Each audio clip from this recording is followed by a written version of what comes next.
Yeah, just let me share the slides. Okay. Please share.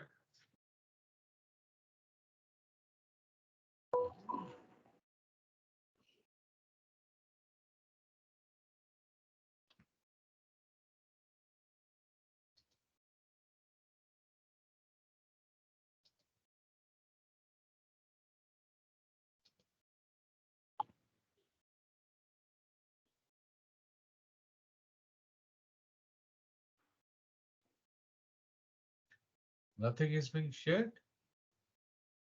No, nothing. Slides are not visible. Yeah, just a minute.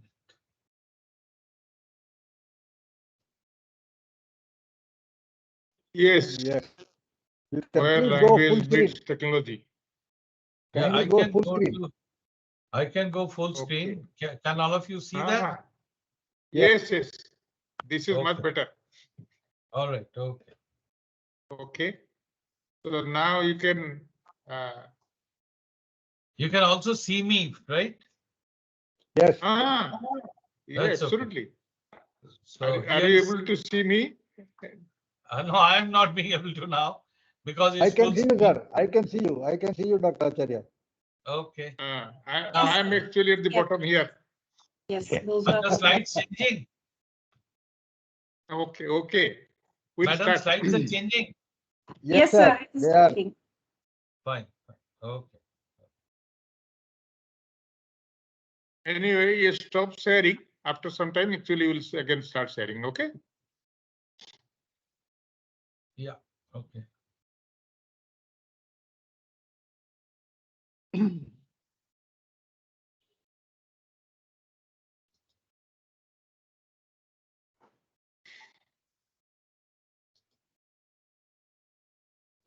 Very good afternoon to all of you, friends.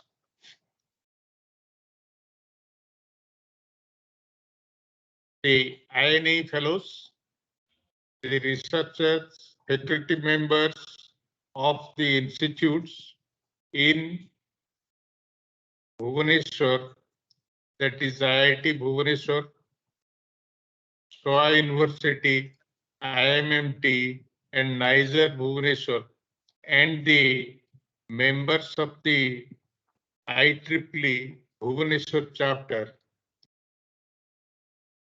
Also will be present some of the people who are outside Bhubaneswar, like Professor Sanat Kumar from all over the country. And I'll not be surprised that if we have sometimes actually people from abroad, which we have. So today we have actually with us the distinguished speaker, Professor Anupam Basu, and his title of his talk is Where Language Meets Technology. Language education and STEM are often looked upon as two ends of the pedagogic spectrum. However, the advent of technology with Alexa in home, Google responses to our search queries affecting our breathing language is knocking at the door of the technologist, and from different corners. The proposed talk will dwell on the interaction of language and technology that is becoming all the more important. He will discuss this aspect in his talk. And the other day, what was interesting is that Prime Minister Narendra Modi was giving lecture in Hindi, and it was getting translated in real time to Tamil. This has happened in Tamil Nadu only 2-3 days back. So you can now imagine actually what technology and language what technology role is playing in the language.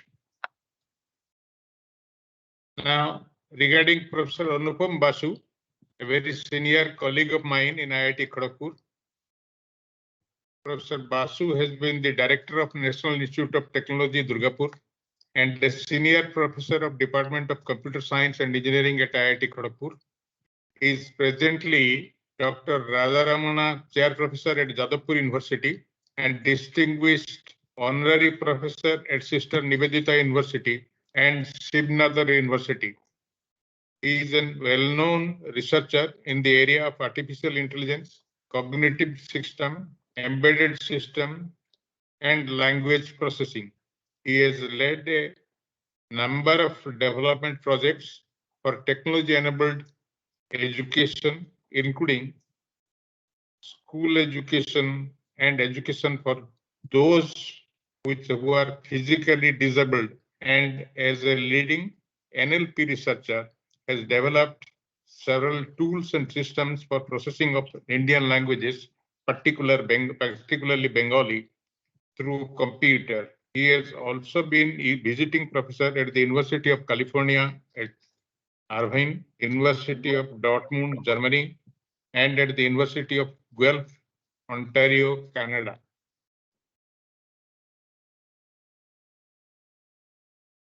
He has about 270 publications in the international journals and conferences of repute. He has acted as the chairperson of the Center for Education Technology, IIT Kharagpur, and chairperson of the AICT Curriculum Revision Committee for Computer Science and Engineering.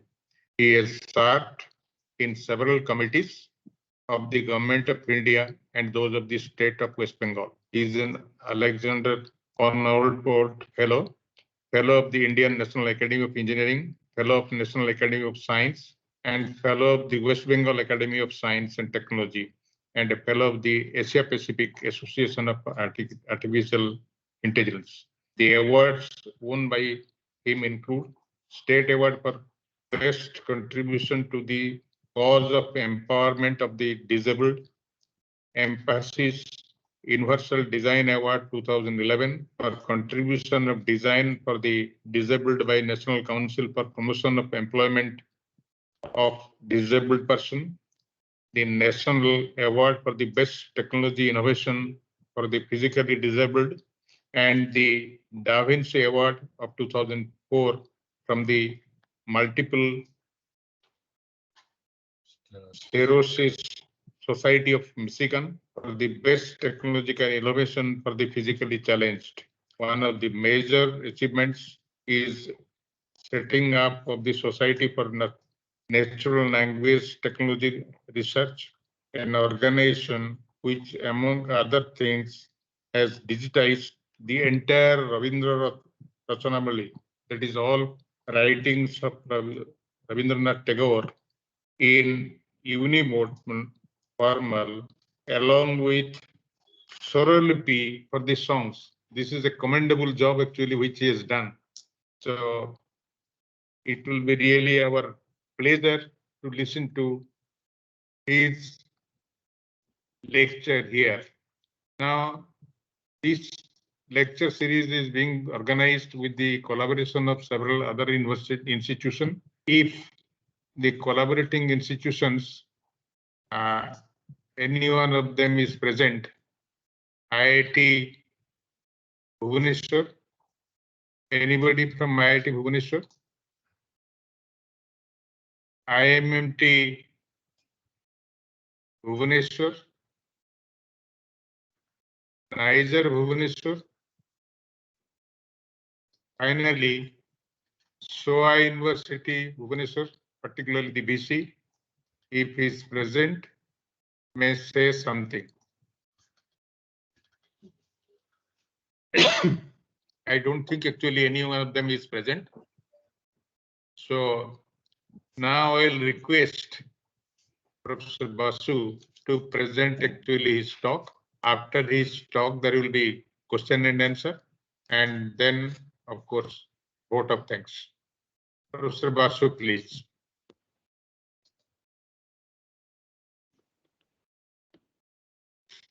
A very good afternoon to all of you.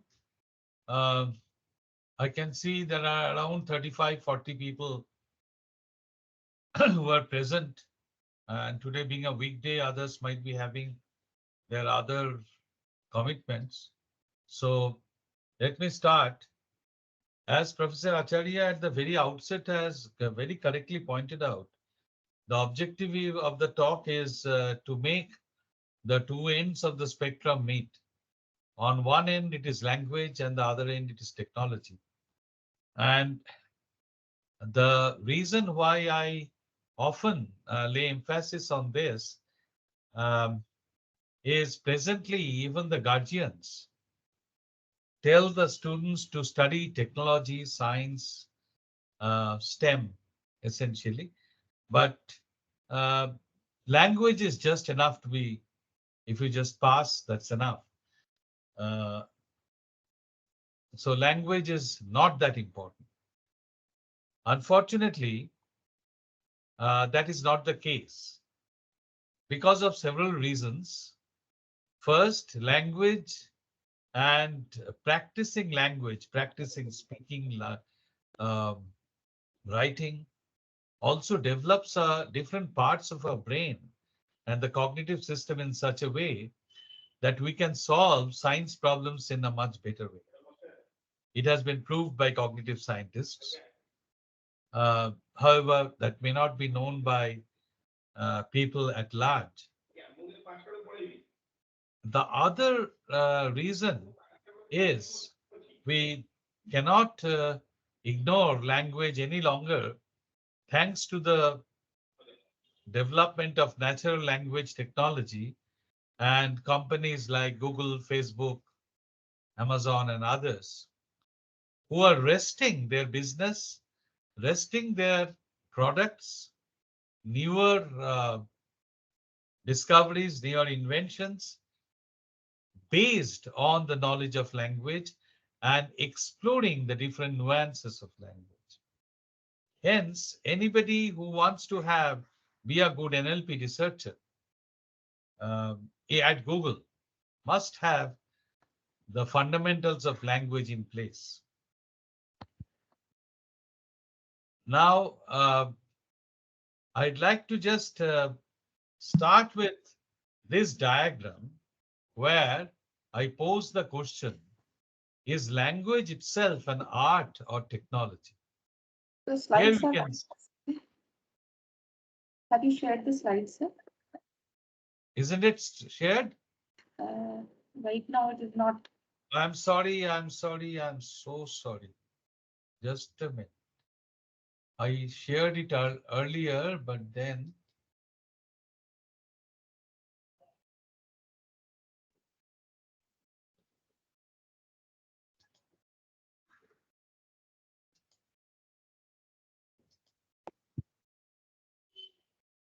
Yes.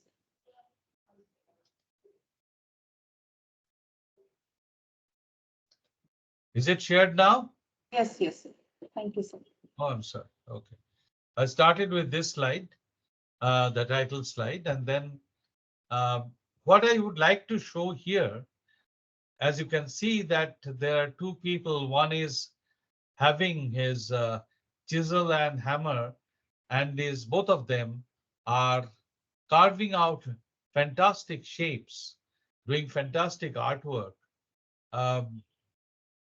Now, the question that I pose here is language an art or technology? Because you see, here all of us will agree that the hammer and the chisel are tools and products of technology that enables create such artistic artifacts. All right. Now, language is a similar tool by which we express ourselves, and expressing ourselves is not just uttering some sentences. When we express ourselves with a particular objective, our objective is to communicate my emotion through the language that I speak. For that, we often uh, put up different intonations. We put up pauses. We choose the correct words, the throw, everything is a part of the language communication.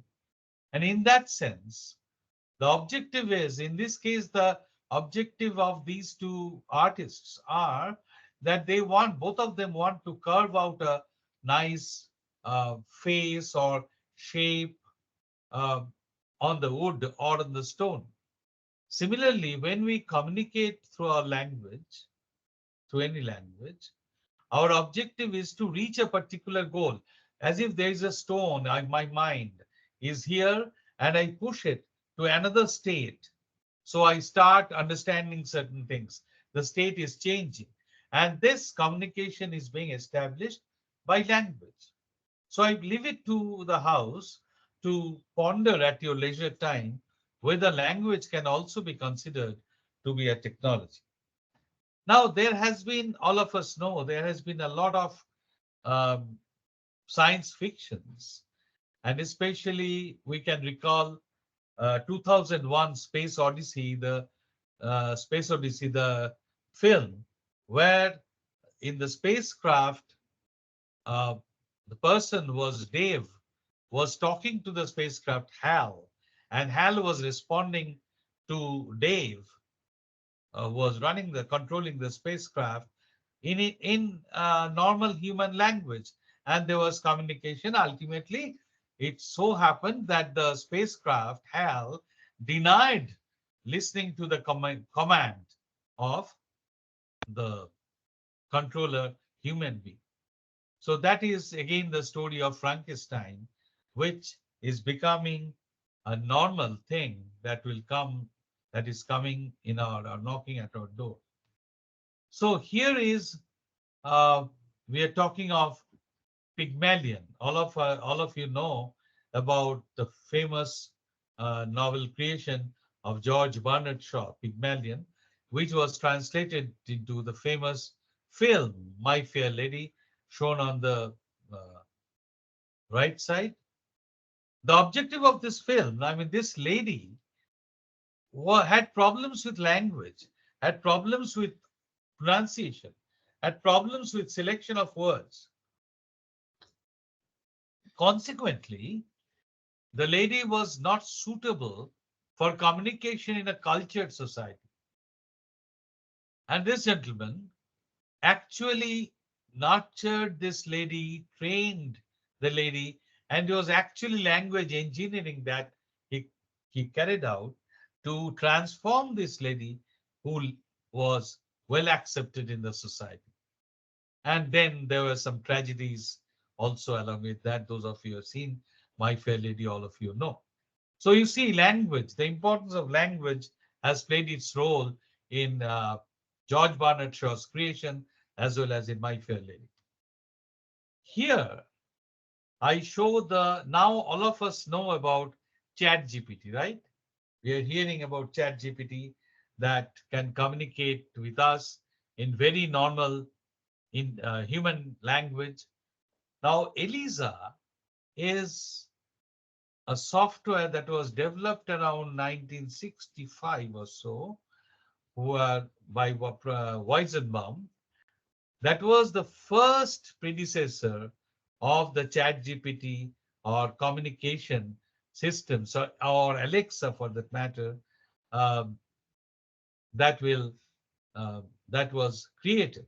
Now here you can see the communication. Eliza, um, Eliza is typing in, "What's your name, dear?"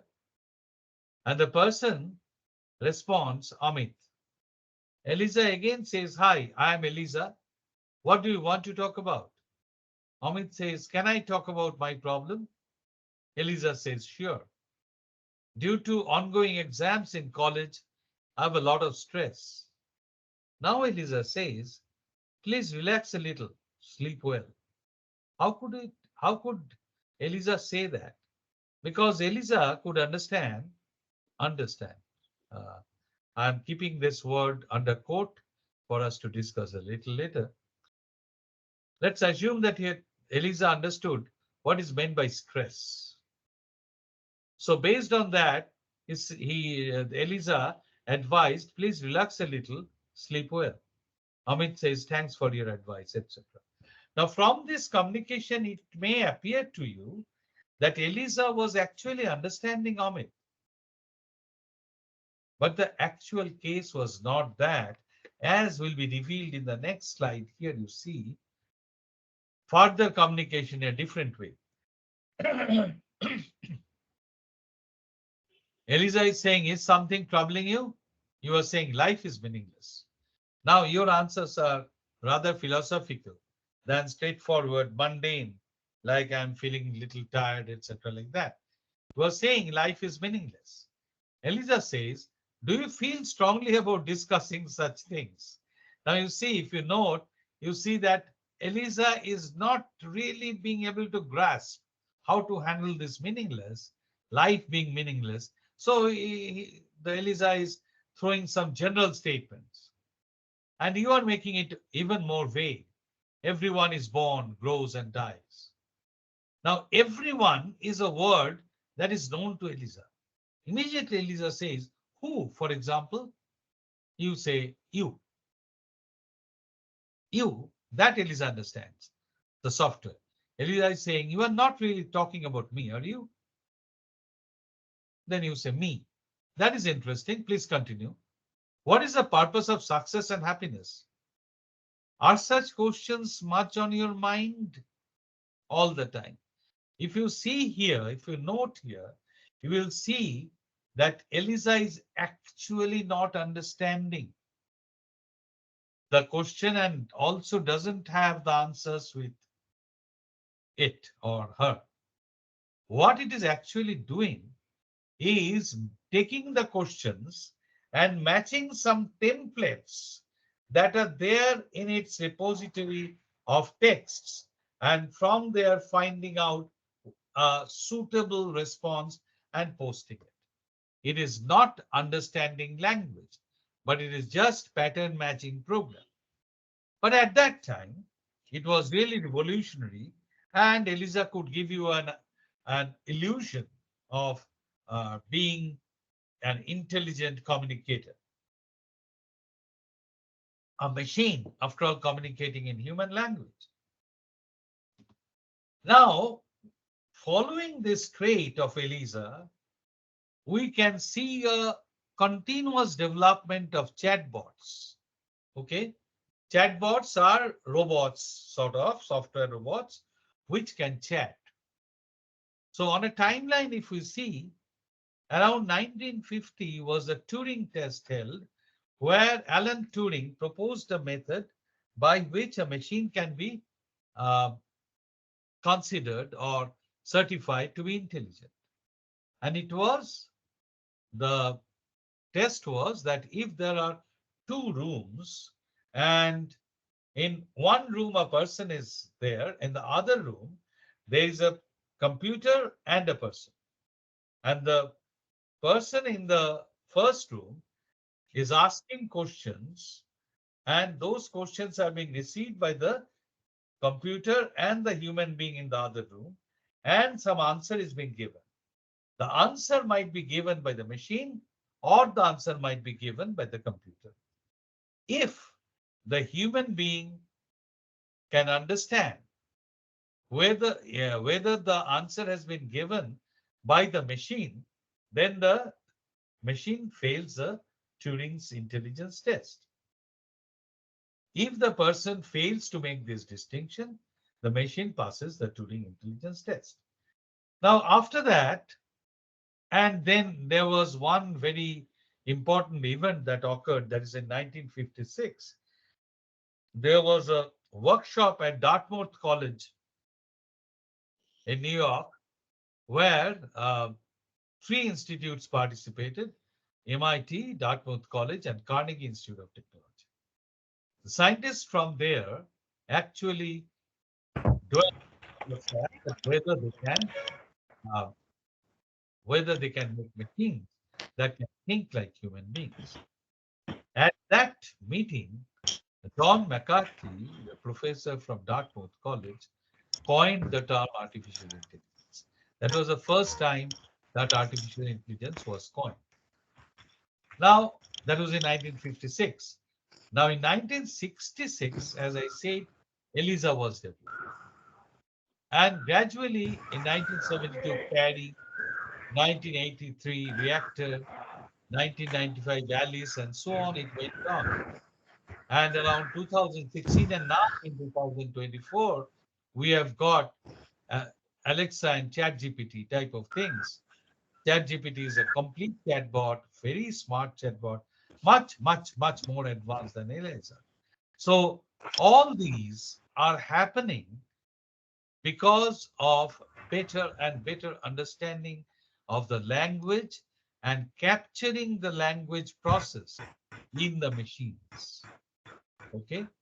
Now, in this talk today, I'll not be able to dwell on all the aspects of language technology, but I will just touch upon a few of them so that you can understand how language is influencing technology and vice versa. So, a brief history of chatbots, just as I say that 1950 Turing test, 2006 IBM Watson uh, developed IBM developed a software Watson, which was the AI platform, and that defeated human champions in a Jeopardy game. In 2010, those of you who are using Apple must have seen the Siri chatbot. 2015, Alexa and Cortana, and 2016, uh, Georgia Tech's Jill Watson. And then in 2020, you have implemented your chatbot. You can make your chatbot. And now in 24, we have got the chat GPT through the transformer technology, which we'll come to later. Now, the question is, why did people bother to use computers at all in the case of language processing?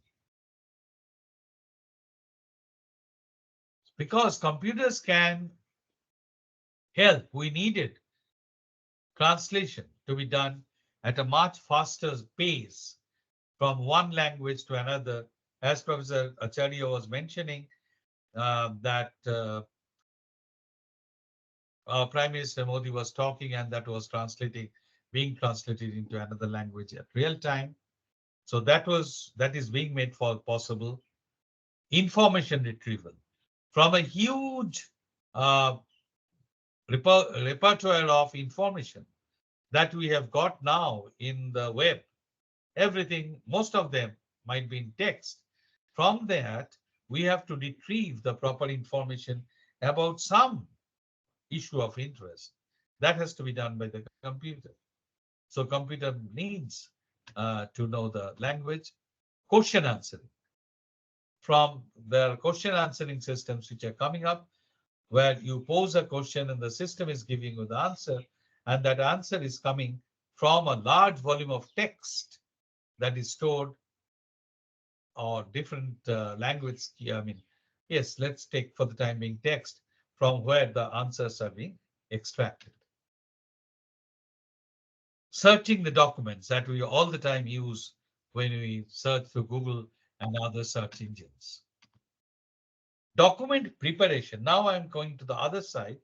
We want to prepare a document. Now, all of you know that with this OpenAI and generative AI, ChatGPT and all those, we can ask them to write a letter, write an application for a job, or write a letter for some particular purpose. Even some people are trying to get ChatGPT write a poetry. So those are document preparations which are being done automatically through computers. Now that till now I was dealing with text. Now I come to speech. That is also language. Actually, if we discuss language, then speech comes before text. Okay, because people initially were talking, and later on scripts came, and we started writing down. So when somebody speaks a particular language, and I want to translate that to another language, then I must understand the speech. Now, there are people who, because of some unfortunate event, often have their speech somehow wobbled, okay? Not very clear speech. How can we understand? How can we make it possible that everybody will understand that? For that, the computer will have to understand that particular speech, wobble speech, and make it into better, cleaner speech. Speech production. Now, since I work in assistive technology, I know how much helpful it is for the speech impaired people if they can type or if they can gesture, and if speech can be produced and the device speaks out, then others can understand that. Then it is really a boon for that speech impaired person because he'll be enabled to communicate with other people, right? And language and linguistic research, of course, needs computers because a huge volume of data is being produced. And with the help of computers, linguistic researchers can find out new patterns, new facts, which were hidden inside the creations of and are hidden in the language. So there also computers play a very big role. So the big picture that we are trying to address is this. देखिए फीसटा से तो बाहर करके देखिए कि नहीं Kota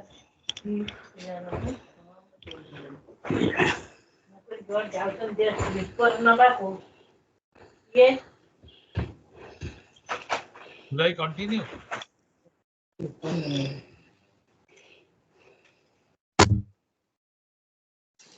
May I continue?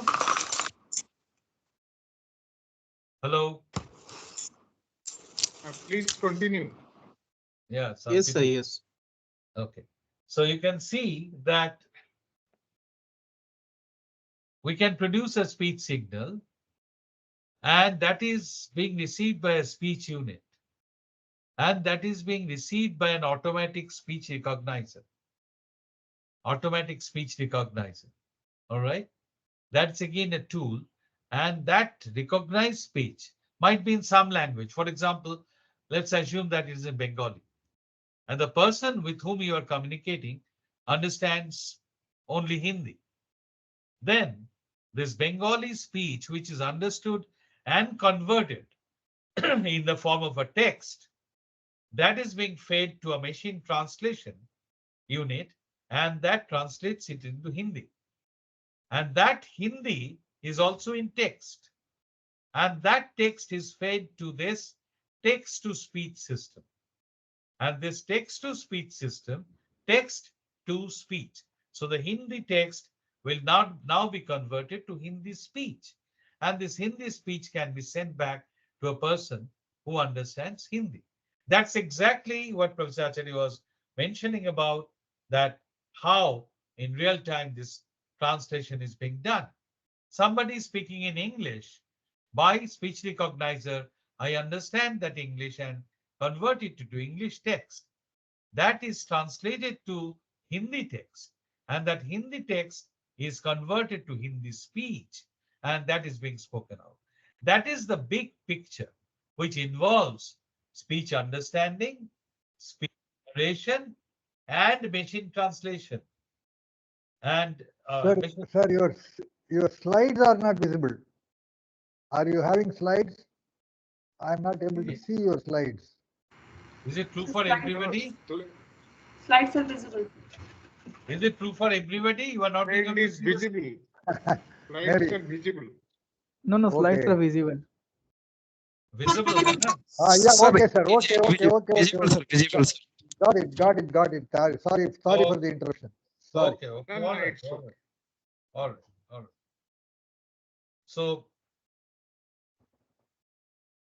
um, this is how, what is the need of converting from, so should I repeat this slide?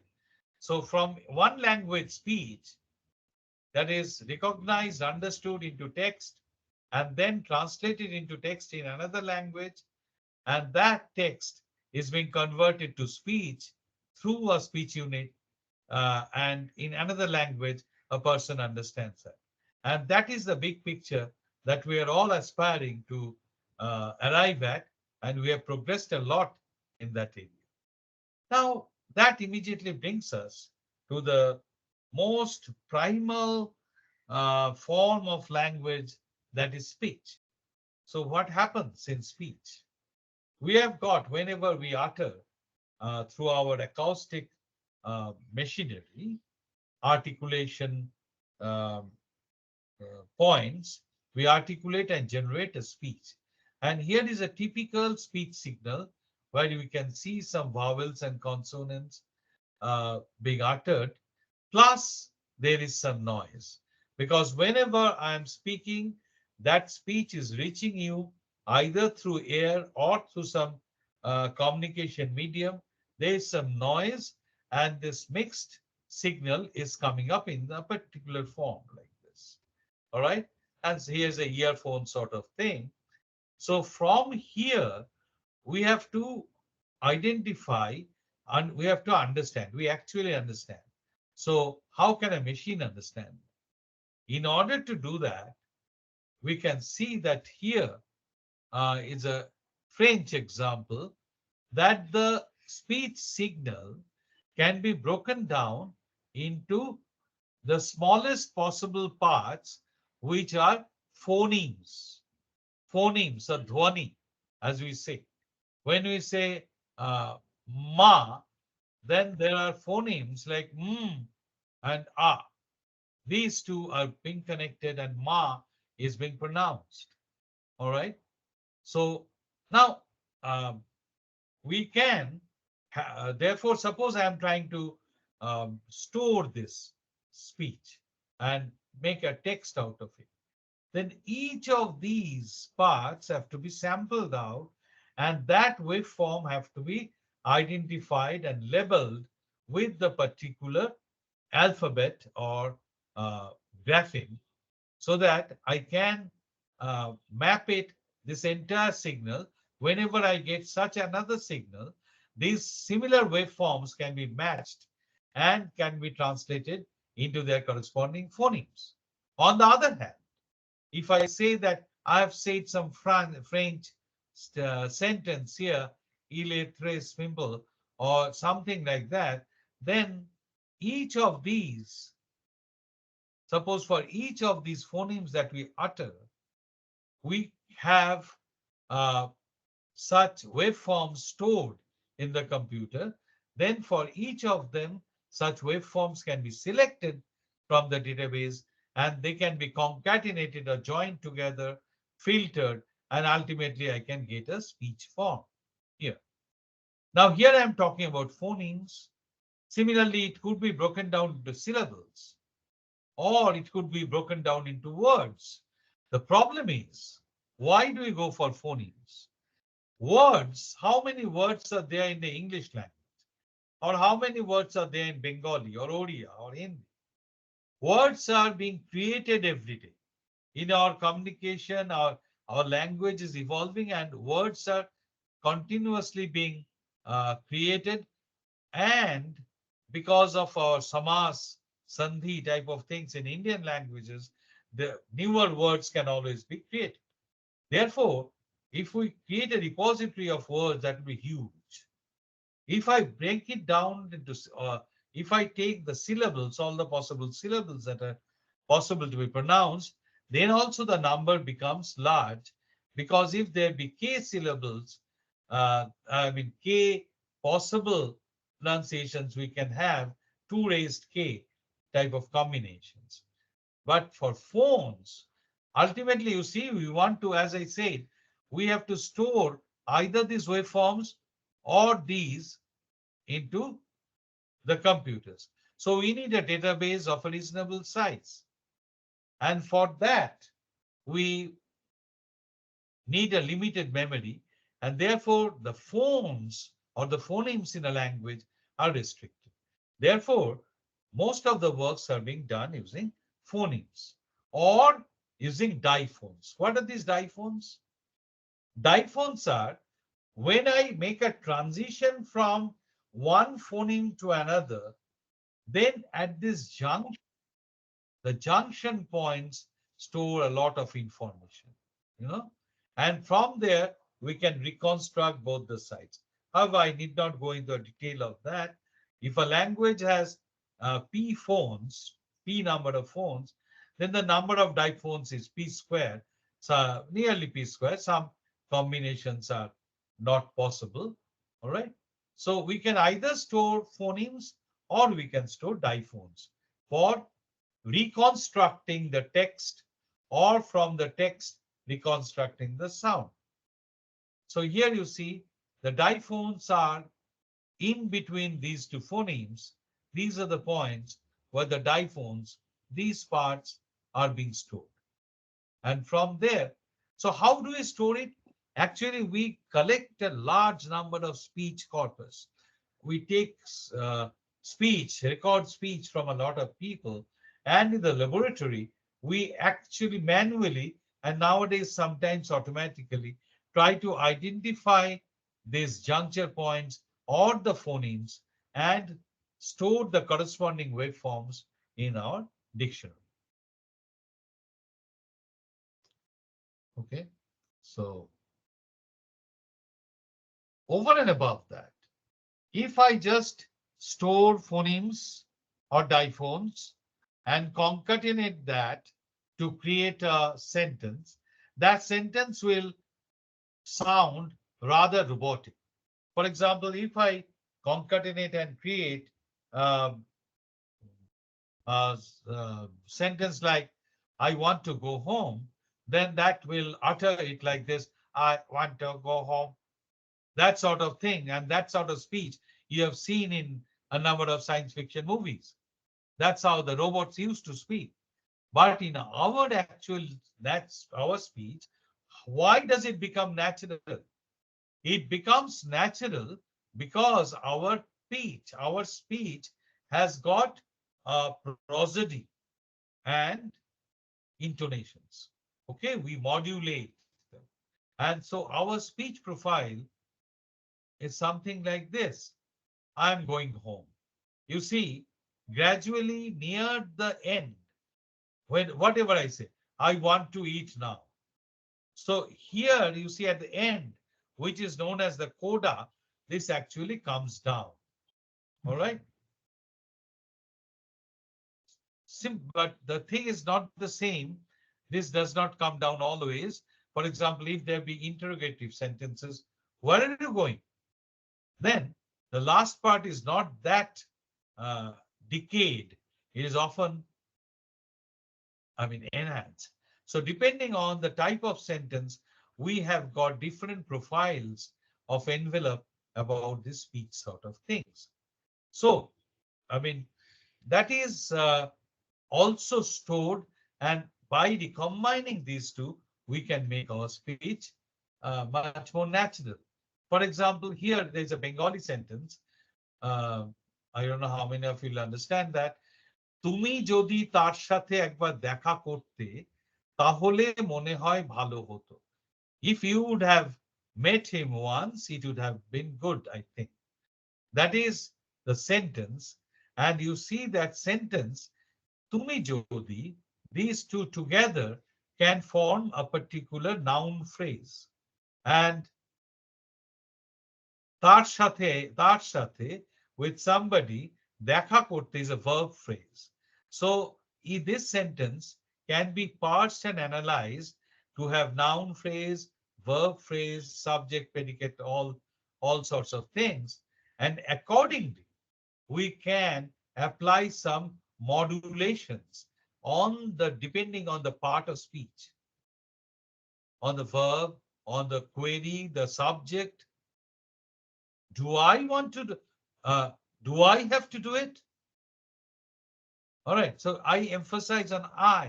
So then the subject part, noun phrase part, will be more emphasized. That sort of processing is done inside the computer. So here is further example of that. We can there are different waveforms, speech analysis that is done. I don't want to go into that because I'm sure that there are people from different backgrounds here. But briefly speaking, any sentence that we make, at that moment I saw that Putli was standing perplexed in the midst of the wood. Now this can be analyzed to be there are a number of prepositional phrases. And based on that, we can have original speech like. তখন দেখি পুতলি পথের মাঝে থমকে দাঁড়িয়ে আছে। So, তখন দেখি পুতলি পথের মাঝে থমকে দাঁড়িয়ে আছে। so one type of speech is there, but when we take that speech and analyze and synthesize that speech, তখন দেখি পুতলি পথের মাঝে থমকে দাঁড়িয়ে আছে। these two, I don't know whether you could hear it or not. If these two are coming very close, if I can make the envelope proper, okay? So now work is also on creating virtual voice. Virtual voice means researchers were able to synthesize speech from the brain signal. You have not, that's also called sometimes silent speech. You are thinking of saying something, and that from the brain signals can be captured because there are certain parts of the brain where from EEG signals we can get hold of the vibration signals there and we can get a sound wave, right? We can get the brain wave, and from there we can decode and generate a sound wave. So that is possible, and that is being done nowadays by neural network. By that we train different brain signals to translate to speech, human speech.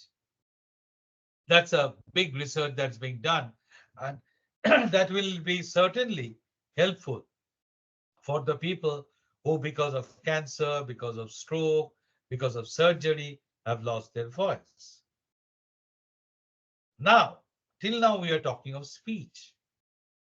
Now, when we talk of speech recognition, how do you understand what it is meaning? For example, here are two examples in Bangla. Say, this one I'm reading out. Ko, mo, lo. Ko, mo, lo. In any language, in Odia also, you can have that. So these three, when combined, can be uttered as komlo. As price has reduced, dam komlo. Or it can be pronounced as komol. Komol means lotus, padma. So it can be, you see the same symbols. How can we generate text to speech? A text has been given komala. From there, how do you know which pronunciation would be the most appropriate for or the correct one? You can say that it is from the part of speech, but it's not always the case. For example, here, this is read as Ghoddaud. Ghoddaud means horse race. Now, the way it is written, we could pronounce it as Ghodo Doudo. All right. But we pronounce it as Ghoddaud.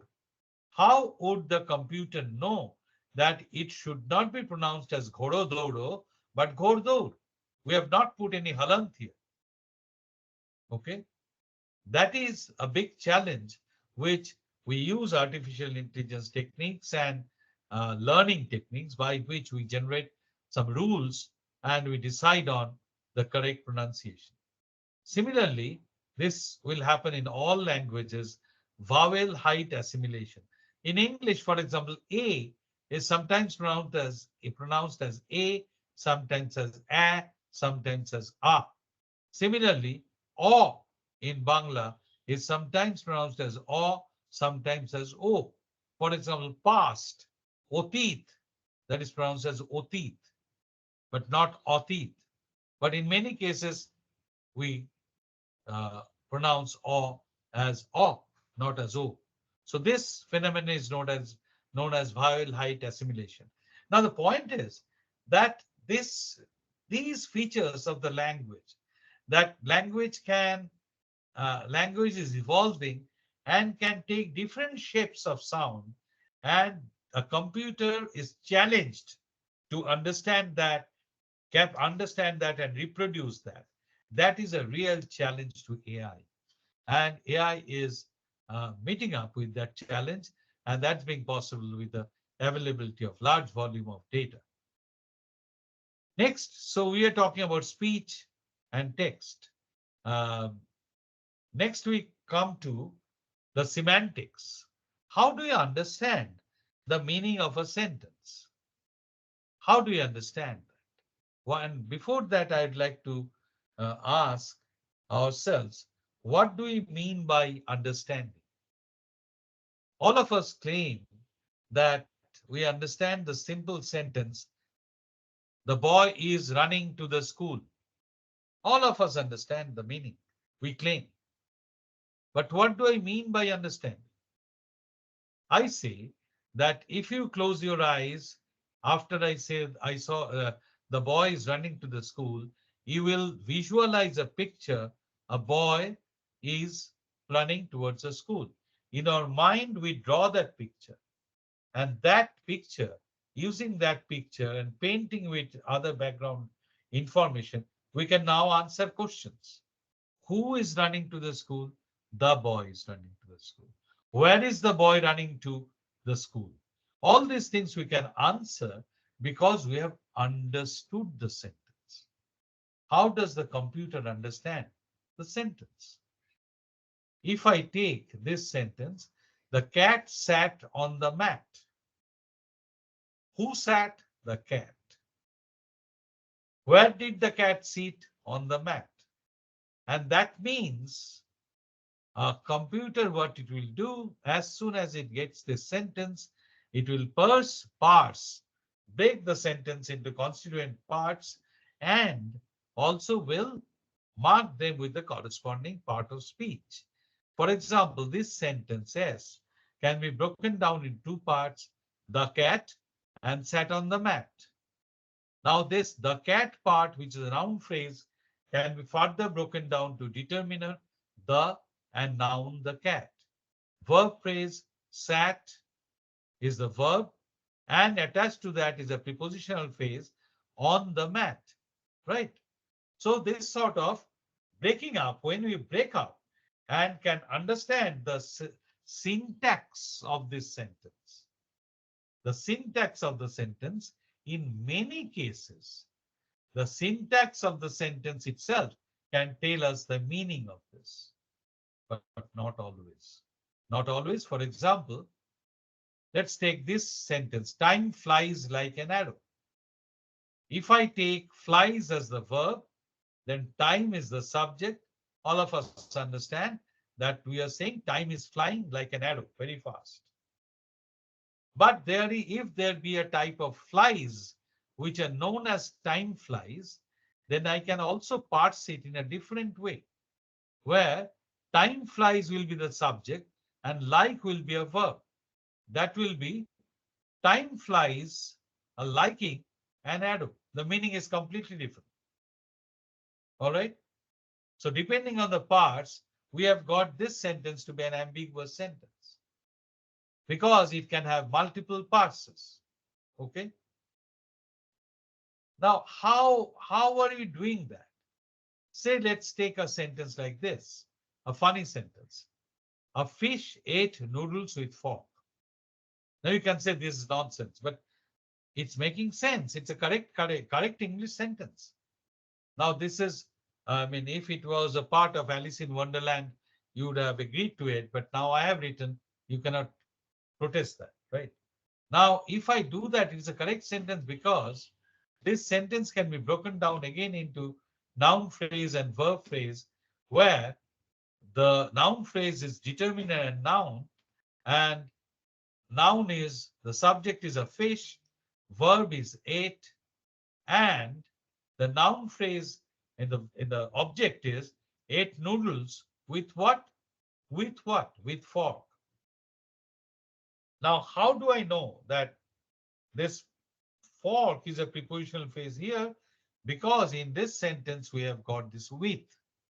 With is nothing but a preposition. Now, we are gradually I really enjoy teaching this to the school students because at this point, I mean, giving such lectures to school students, because it immediately brings them back to the grammar books that they had kept aside. Now, this sort of parsing is being possible because of the use of this preposition with. This is so very important in this sentence, which tells us that the fork is an instrument. Fish is the subject, eat is the verb of tense past, object is noodles, which is noun, and fork is an instrument. Now, that means with which the fish, ate the noodles. So, the relationship of this preposition, now this thing, now we are using this parsing and finding the roles of every word in a sentence. Now, long back, this is a person whose name is Panini. And Panini at 500 BC had written a book called Ashtadhyayi, in which he laid the foundation of Sanskrit grammar, where he had established the notion of karak, the karaks that we talk about. And in English, those who study English medium only, you have, the students have gone through case, nominative case, dative case, accusative case. Nominative case is kartrikarak, accusative case is karmakarak, like that. All right. So instrument or current karak, instrument is nothing but current karak. Now, this foundation was laid by Panini long back, and that is reaping the harvest. Now we are getting the the present day NLP is taking the benefit of that. Say, for example, Karak, which is also in English known as case frame. Say, for example, Rohit sent the boy the book by post. If I parse it, we are actually finding the karaks or roles of each of the words. Karak is the relationship of every word with the verb or the kriya. So you see, Rohit sent. Rohit is the noun karta of this sent. And this verb phrase, send the boy the book by post, has got other parts. The verb is sent. The noun phrase is the book. What did he send? The book. How did he send? By post. Post is the instrument. And that is being very clear. Whom did he send? That is, in Sanskrit or in Indian languages, we can have multiple objects also, Mukha Karma and Gauna Karma. So in that case, we can see that we have got two different objects, the boy and the recipient is the book. Sorry, the recipient, the boy, and object is the book. And how? By post. And that is being possible because of the use of this pronoun, which is telling that post is nothing but an instrument. See how the things are falling in place because of this language technology that was developed by Panini and others, where using case, now I can put that in the form of a structure of database where I can straightway say agent was fish, object was noodles, and instrument was fork. As soon as I get this picture, I means the computer gets this picture, then I can answer the question, who ate? The fish ate. I'll straightway go and find out the agent. What did he eat? Object, noodles, the answer. With what did he eat? Instrument, fork. So straightway it comes up. So there is a one-to-one mapping between what the semantics is and the correct representation and the computer representation. Now I give you another independent computer representation that the agent is girl and destination is school. What is the sentence? The sentence is, and the verb is run and present continuous. The girl is running to school. Now I have to know that destination has to be preceded with English preposition to. But for Indian languages, there will be vibhaktis. like A vibhakti, school A or school may, ऐसे, right? So from here I can, so I hope I could establish to you the one-to-one correspondence between the language or the linguistic structure and the computer program that is processing it.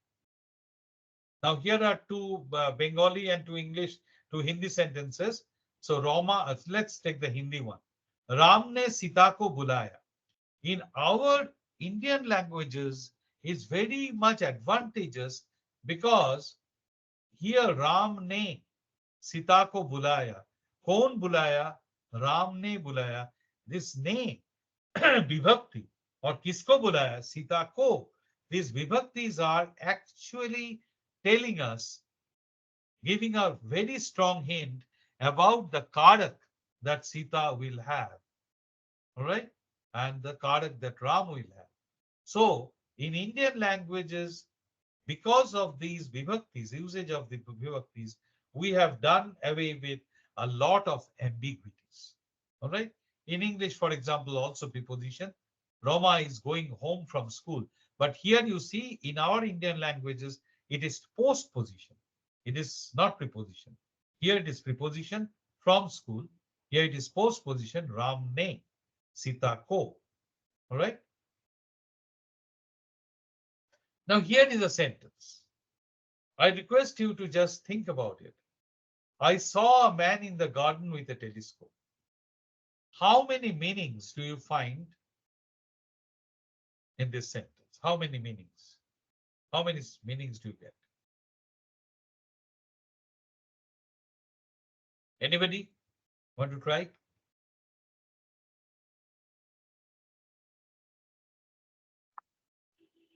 Nobody? We can have Yes, one. sir.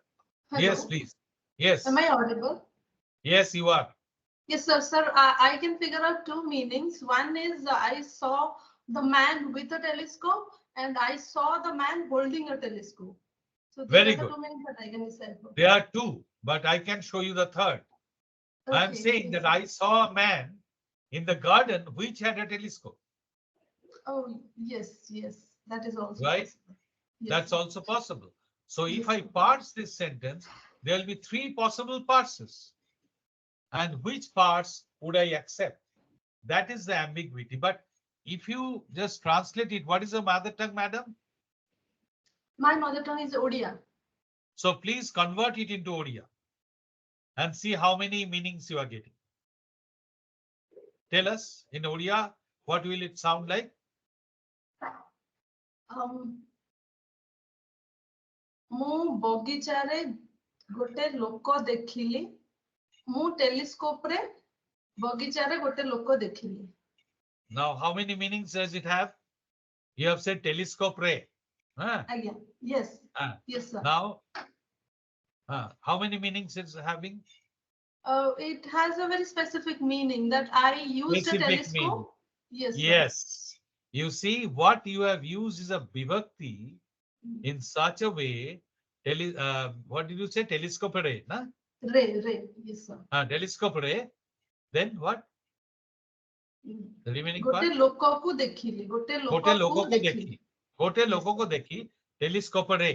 That means with yes, the sir. telescope you saw that it becomes. yes sir So what I want to mean is in our languages, such ambiguities are much less.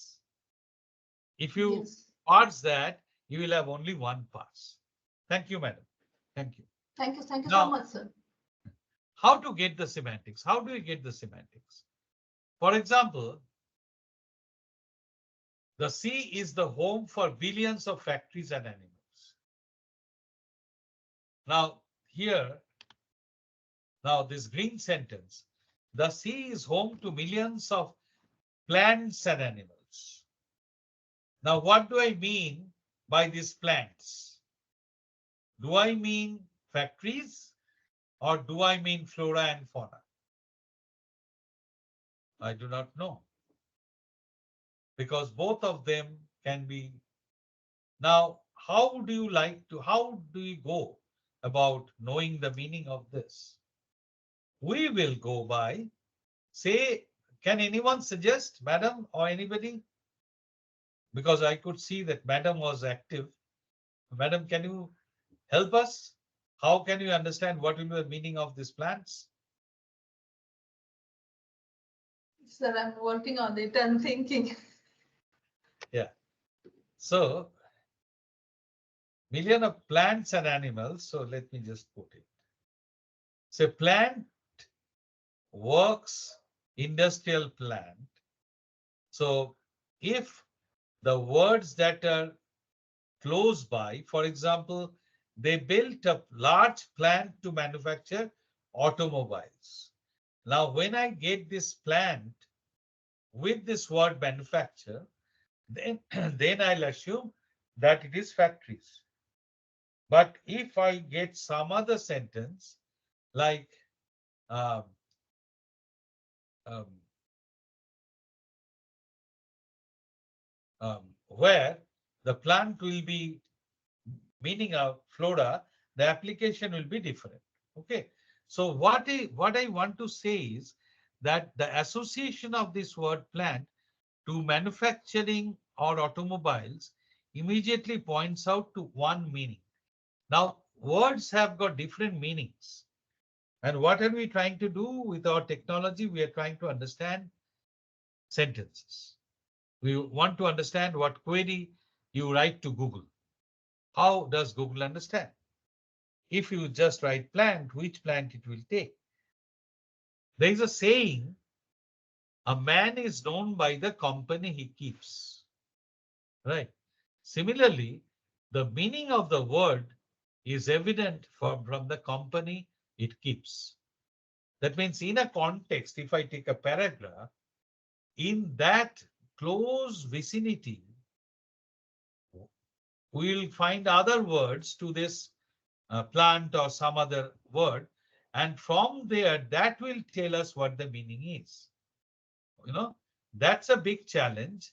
And from there, that is being done now in a different way. All right. So, for example, if we say um, the sea flora consists in 1,000 different plant species. Now, this plant is in close approximation, in close association with flora. So this means a different thing, all right? It, different plant than the plant in case of manufacturing. Okay. So let us take, try to get the meaning of a sentence by linguistic distribution. All right. That means here comes a little mathematics in language. Let us define the meaning of a word by its distribution in language use, its name of words or grammatical environments. For example, we say a word is being given three dimensions, three affective dimensions. One is balance, how much pleasant it is. Arousal, the intensity of emotion is just an example. The other is dominance, the degree of control or extent. Now, if I use the word love, this will have a score 1 in valence. If I select the word happy, it will also have one 1 in valence, the pleasantness. If I use the word toxic, it will have very low score in pleasantness. Nightmare, also low score. Arousal, if I compare in arousal, elated will have high score in arousal. Frenzy is high in arousal, whereas mellow, napping are having low in arousal. Okay, so each of the words can have different scores in different dimensions. Okay, that's the first thing. Now, if I have that, these are features that love, valence is a feature, arousal is a feature, dominance is another feature. So we are actually showing this word in a three-dimensional space. So each word, if I consider to be a vector, then we can say, for example, in space, to, by, that, now, I, all these are very similar words in their usage in a language. All right. But we have got adjective, not good, bad, dislike, worst. That forms another group. Very good, incredibly good, amazing, very strong adjectives, that is positive adjectives, they are forming another group. In that way, if I consider space, the words are also clustered around space. Okay. So every word, every word can be represented as a vector. All right. So let me, I'm not going into this in detail, but we can look at different things, different vectors like battle. Say I've taken, here's an example of 4 words: battle, good, full, and wit. And we have taken 4 novels, tragedies, 2 tragedies and 2 comedies of Shakespeare. As You Like It is a comedy, Twelfth Night is a comedy, Julius Caesar is a tragedy, and Henry V is a tragedy. Now we can see that the word battle has occurred in As You Like It once, in Twelfth Night never, Julius Caesar 7 times, Henry V 13 times. Similarly, good appeared in As You Like It, comedy 114 times, here 80, Julius Caesar 62, Henry V 89. Fool also in this way. All right. So now, if I just draw this out, I can see that I have got a vector. A vector of these words, battle, good, full, wait, have got different memberships. It has got memberships in As You Like It. This has got different membership in 12th Night. These words or this vector has got different vector for Julius Caesar, different vector for Henry IV. Now, therefore, we can say, if we just look at the 2 words, battle and fool, I'm just trying to explain you the concept of vector, battle and fool, I can say that in Henry V, it is 4 and 13. Where from? Battle and fool. Battle in Henry V, fool was 4 and battle was 13, right? So in that way, I can put out simple coordinate geometry wise here, in here, and Julius Caesar here. So accordingly, we can have a vector, 2 vectors. As You Like It and 12th Night are 2 vectors, you see. Now, these 2 vectors are close. By close, I mean the simple mathematics of cos theta, cosine of this angle between them, these 2 vectors. As the cosine of this vector turns to 0, cos 0 is 1. That means they are very similar. As You Like It and 12th Night, in these 2, battle and fool are absolutely similar. But here there's a slight difference, but it is much dissimilar from Julius Caesar, where the angle is much larger. So present day natural language processing technology uses this word vector to understand the similarity of words. And that forms the basis of information retrieval. Okay. From these vectors, we can see that vectors are similar for 2 comedies.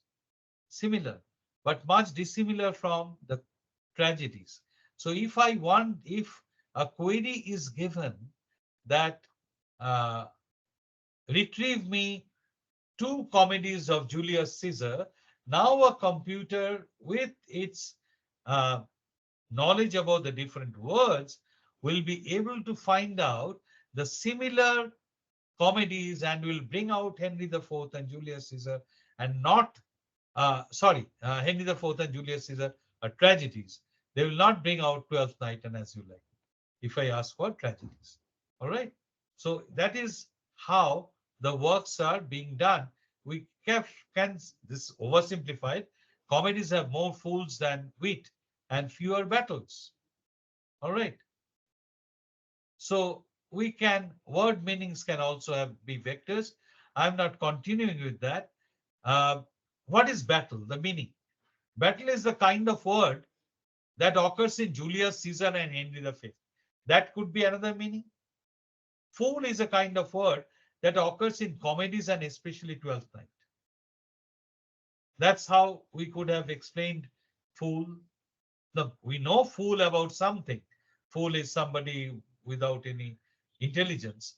But this was another way we could look at the meaning of fool in a distribution of texts, documents that are there in the internet. So that's how we can retrieve the meaning of different words with respect to contexts. Okay. So for that, as I said, we carry out simple dot products. We carry out the cosine between two vectors. That is the mathematics that is now putting its step inside language. So the English teachers, Hindi teachers has to learn a little bit of trigonometry now. And also our dear students who are thinking to be technologists need to understand the meaning of the words and the words themselves, and hence have to learn language. All right. Here I'll conclude with a couple of fun with translation. Translation again poses a challenge. The boy is going to school. In Bangla, it is Cheleti. If I put it one after another, it becomes Cheleti jacche skule, but it will be Cheleti skule jacche.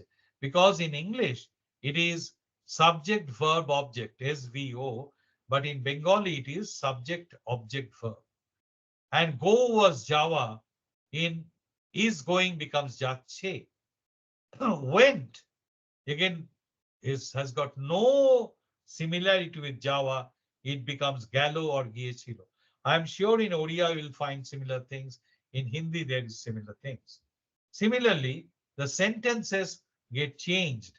How do we translate the emphatic sentences like the ছেলেটি স্কুলে যাচ্ছে? How do I put in this emphasis that the boy, and this boy it's only is going to school? How do we put in emphasis during translation? Also, for example, this sentence, the president, the prime minister. Now, what does it mean? It can mean the president actually telephoned the prime minister. It can also mean the president called, asked him to come. The prime minister should come and meet the president. Either of them could be there. How do I understand that while making the translation? All right. So these are more and more interesting issues. How the later choice, we must be very careful about words. And unless we have got a grasp on the language, we cannot choose the correct word. I wrote a letter, as letter has some meaning. Chithi. The first teach them letters and numbers. He is a man of letters.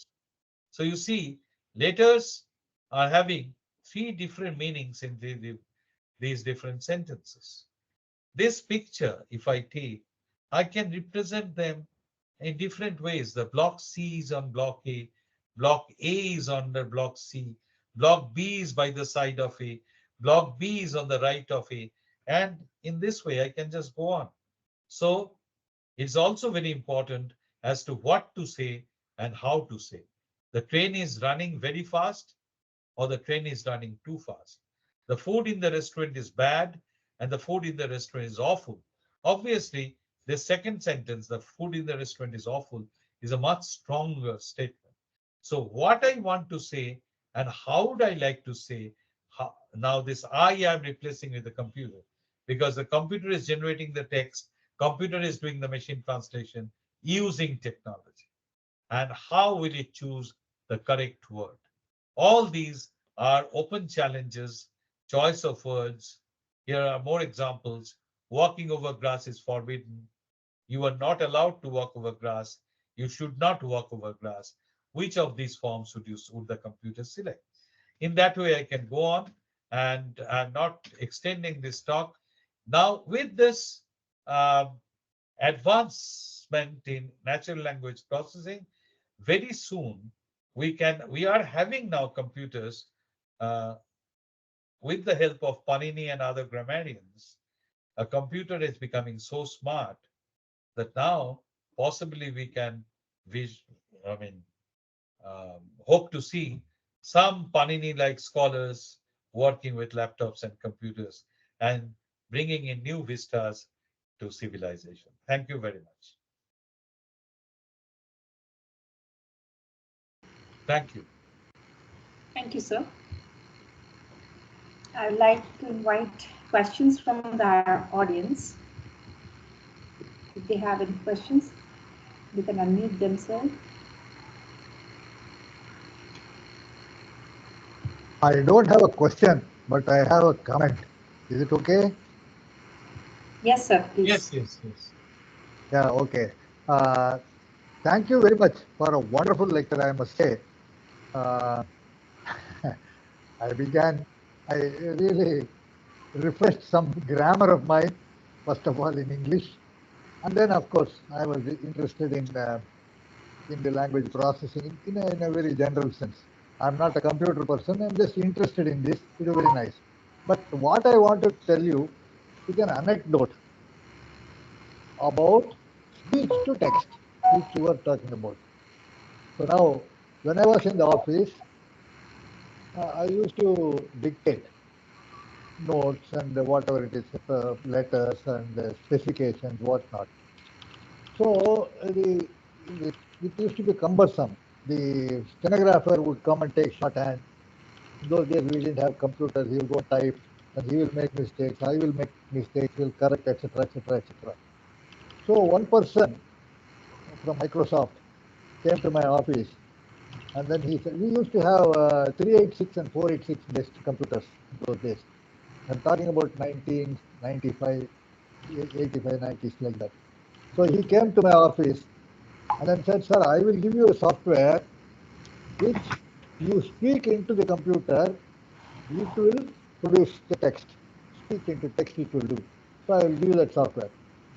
Then I said, okay, you will give me the software, but how much? First of all, I was interested, being a government servant, I was always interested in cost. So anyway, how much does it cost and how does it work? No, sir, I will give you a demo like this. You speak now. So he thrust a microphone in front of me and they said, you speak.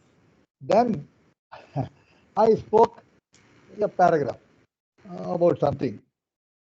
Then as I was speaking, within the 2 or 3 sentences I had finished, the computer raised a red flag and then said, sir, you are talking too fast, too loudly, not too fast, too loudly. You are talking too loudly.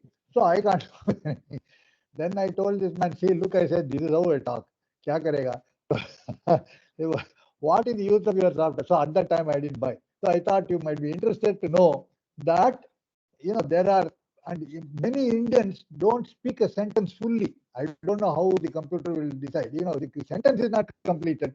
So how it will parse? It cannot parse. I don't know it can parse correctly or not. So these are just my thoughts for you.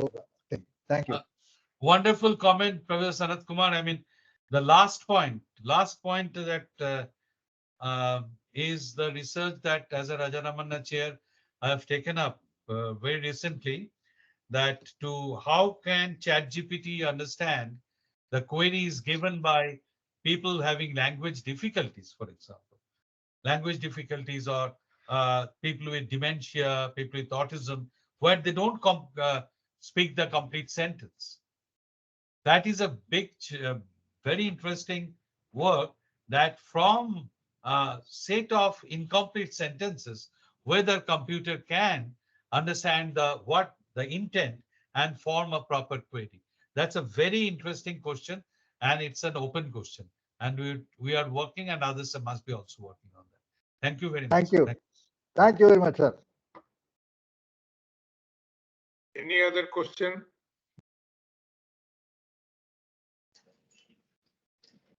Hello, sir, I have a query related to one of the slides where you showed that some words have some parameters, on some scales, they have been given some numbers like 1.00 or 960. Yeah.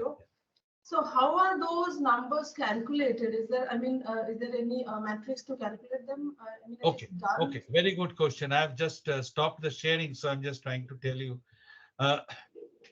It can be done in two different ways. First is, for example, if I say the word love, how much does it, uh, all of us will agree that love in the balance is one. It's such a good thing. Huh? Now, but there are words like, say, miser.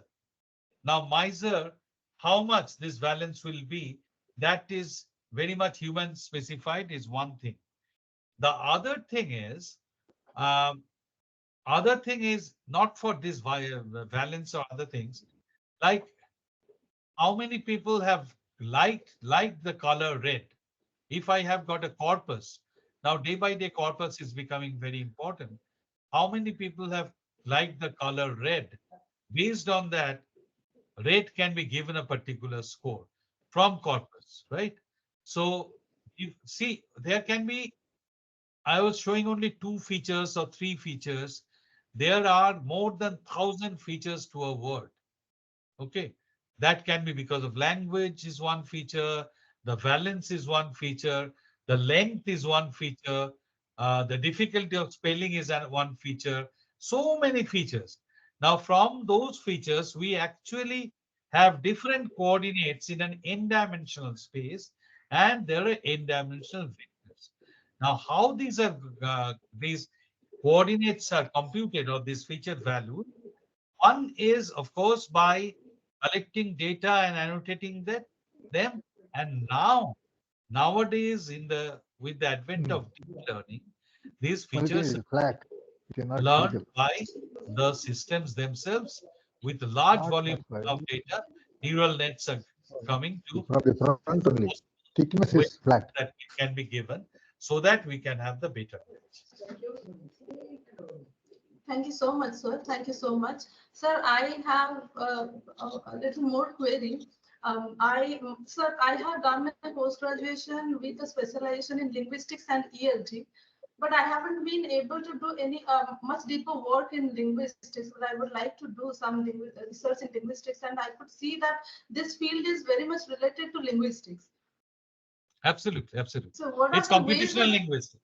Yes, sir. What are the ways that I can also be involved in some kind of research in this particular field? And another request for the organizers of this, seminar, that because of some constraints, academic constraints, I joined late, half an hour later. So I believe I have missed a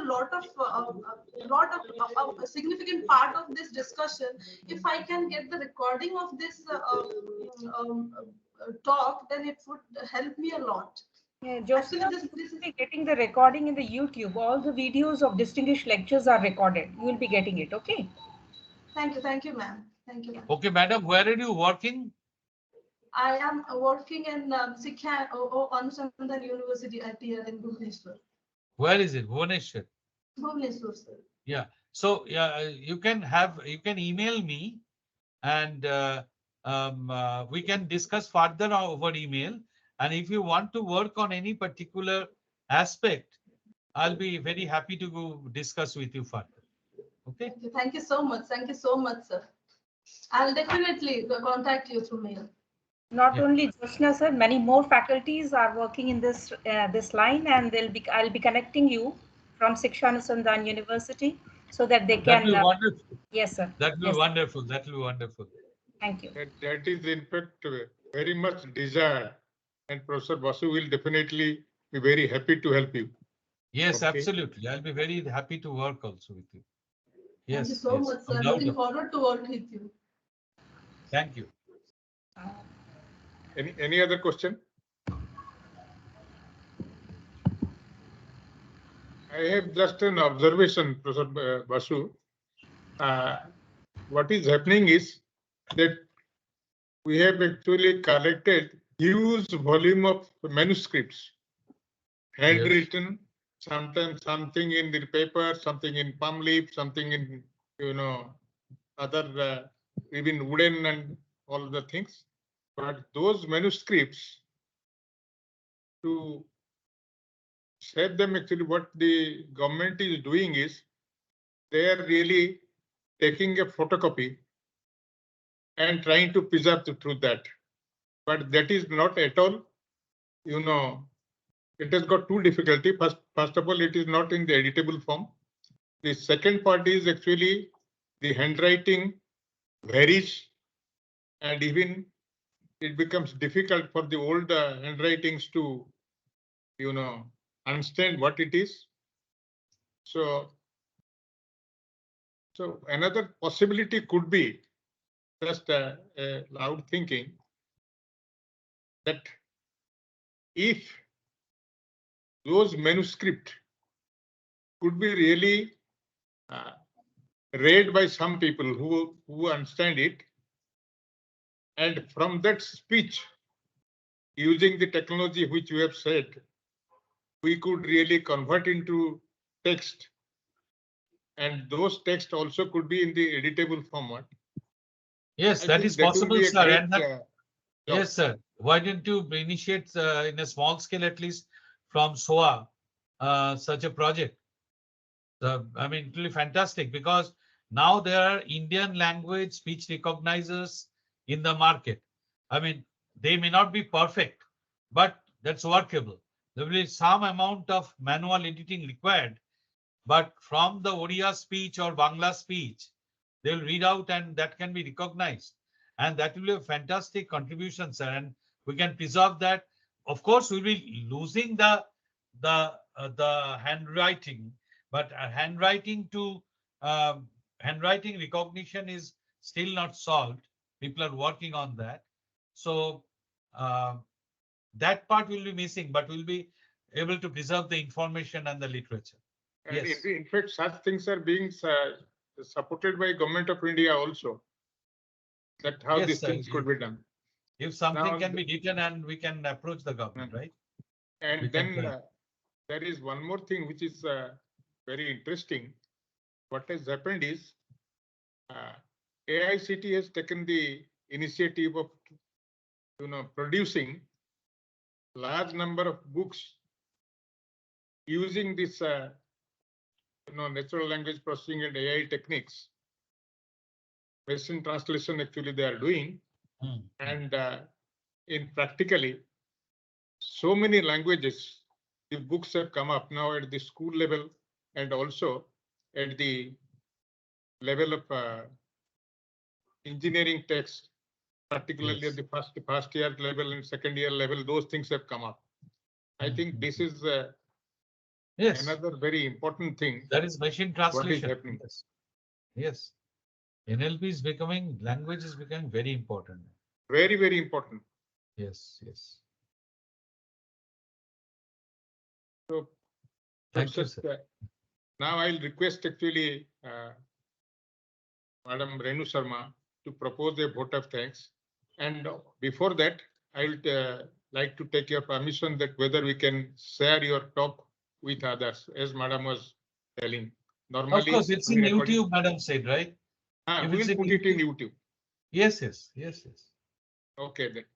And one more thing, actually, I would like to say, because physically we're not meeting, but definitely we'll very much appreciate to send you a small memento in. That's so okay, far sir. Your I'll talk is be concerned. anyway, I'm looking forward to visit you. Oh, I sure, also sure. want to meet Mr. Nayak, as you said, during the INA conclave. You remember? Yes, yes, I do remember. So I'll have to make a visit only when the rush for the tickets go down. Then I'll purchase a ticket it's okay. to come. No, Okay. and you have got your actually relations here also. Please come. Yes. Okay. Yes. Thank you. So, Thanks. Madam Renu Yes. Sharma, please propose a vote of thanks. Yes, sir. Yes. I'm audible, sir. Am I audible, sir? Yes, yes. You are. Thank you, sir. Esteemed speakers of today's distinguished lecture, Professor Anupam Basuji, Honorable Chairman, INA Bhubaneswar Chapter, Chairman Advisory Board, Shiksha Anusandhan deemed to be University, Professor Damodaracharya sir. Honorable Vice Chancellor, Shiksha Anusandhan University, Professor P.K. Nanda sir. Directors of CSIR IMMT Bhubaneswar, IIT Bhubaneswar and NISER Bhubaneswar, esteemed fellow and the members INA, faculty, research scholars and students. I formally extend my vote of thanks on behalf of Shiksha Anusandhan deemed to be University, INA Bhubaneswar chapter, IIT Bhubaneswar, CSIR, IMMT Bhubaneswar, IEEE Bhubaneswar subsection, NISER Bhubaneswar for hosting this phenomenal 34th distinguished lecture on Where the Language Meets Technology by Professor Anupam Basu. I would like to extend my sincere gratitude to the professor for sharing such an intriguing and novel topic where we today have to explore many more things. Sir, your insightful exploration of this intersection has provided us with a deeper understanding of how language and technology intertwine to shape our world. We are grateful to your phenomenal interactive presentations. Thank you. Thank you so much, sir. Thank you. Thank you very much. Thank you. Thank you, sir. So I'm leaving now, sir. Thank you. Sure. Thank you. Thank you so much. Thank you so much, Professor Basu.